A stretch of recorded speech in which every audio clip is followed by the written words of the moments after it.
The following are paraphrased questions and responses from Seth after a polygraph was conducted. What is your theory of what happened to your son, Sebastian? What did Seth say?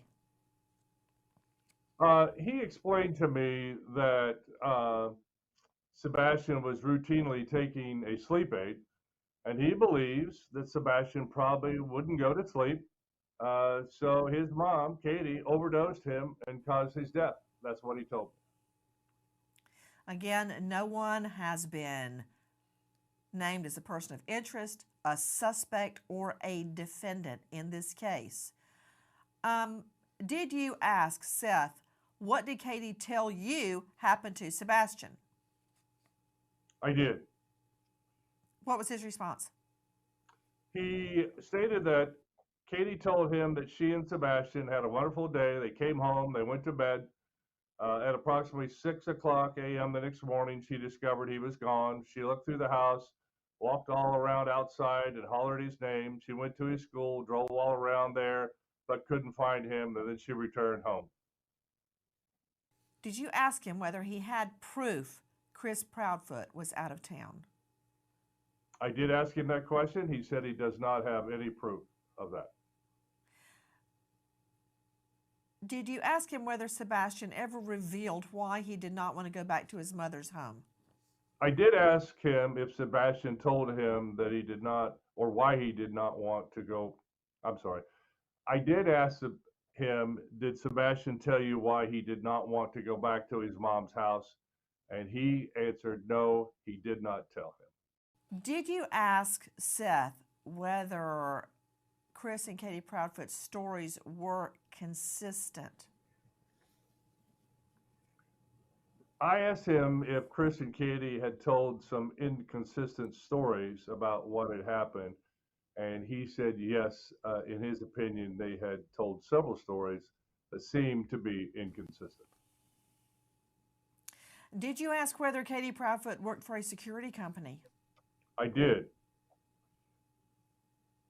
And?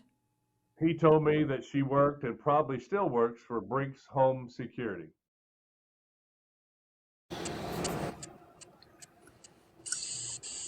All right. Someone says that they heard the audio yesterday, and at this point, what does he have to lose by giving that theory or sharing that theory? Well, I don't think Seth cares if he has anything to lose, but I think the point here is that his opinion on what happened changes daily and weekly.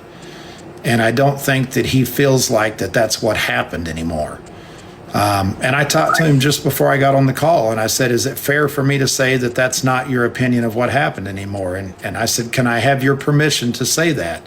And he said, yes, you can.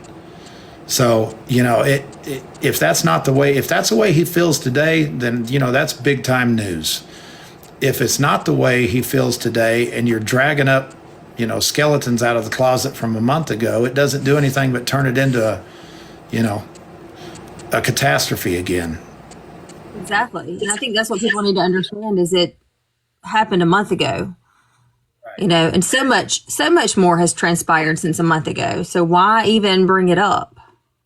Well, do you think that today or last week, if he still believed in his heart that that's what happened, do you think he would have got in the car and drove 5 hours to North Carolina? No. Because he would have not bought into any of that. He would have thought it was AI or just sat on his rump and let law enforcement investigate it. But I mean, he was there quickly. Mm-hmm. I do believe he deserves information. I do too. What about the photo? Can you give us an update on that or any information on that at all? Is that still being investigated or? There was a release put out that the photo's not him. The family was contacted. I tried to get Seth to take a deep breath. I know he went to North Carolina. I told him they were probably not going to show him that camera footage, which they did not. I told him that it was part of an active investigation. That little part was an investigation in and of itself. So they took their time. They did their due diligence. They chased the family down. They made contact with the family. They acknowledged that it was someone that looked similar to him. It was not AI. It was a real person. But it simply was not him. So yesterday, you can imagine, yesterday was a tough day for Seth because he thought that he finally had potentially proof of life. And then on top of that, we get this Nancy Grace stuff that comes out. So it was a ride. I'd ask your viewers to pray for him because it's been rough. I can't imagine. We're your friends now. Yes. Appreciate you having me on.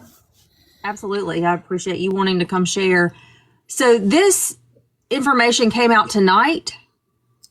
Well, it came out yesterday in audio. It came out, I think it came out tonight on some platforms, but everybody on TikTok was talking about it last night. Okay. So what essentially happened was that we went on Nancy Grace. I talked to the producer. I told the producer very clearly that I know how Nancy Grace operates. We like Nancy, but we don't exactly trust her antics. We want to make sure that she understands that I've cleaned up a mess and I'm working on cleaning up a mess, and that we didn't want anything said that would make Chris or Katie look bad, because we've kind of given them our word that even though I don't represent them, we're going to play nice.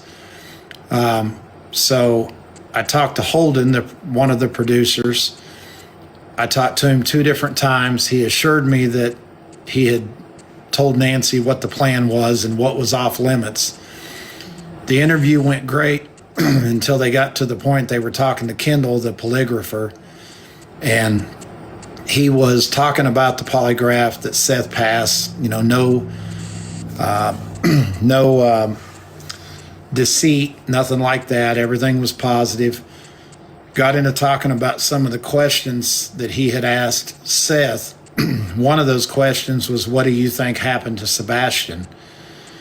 And his response was that Seth told him that he believed that Sebastian took sleep aids and Katie was having problems putting him to sleep. So she essentially overdosed him and caused his death because he wouldn't go to sleep. Wow. So that was a month ago. So a little over a month ago. Obviously, we're different team now, different mindset, different concepts, all that. Tried to clean up all the drama, which is why I've got, half of YouTube hating my guts, because I've come on to try to help him clean up the mess. And you know how it is. A lot of these people, the drama is their content. And if the drama goes away, their content goes away.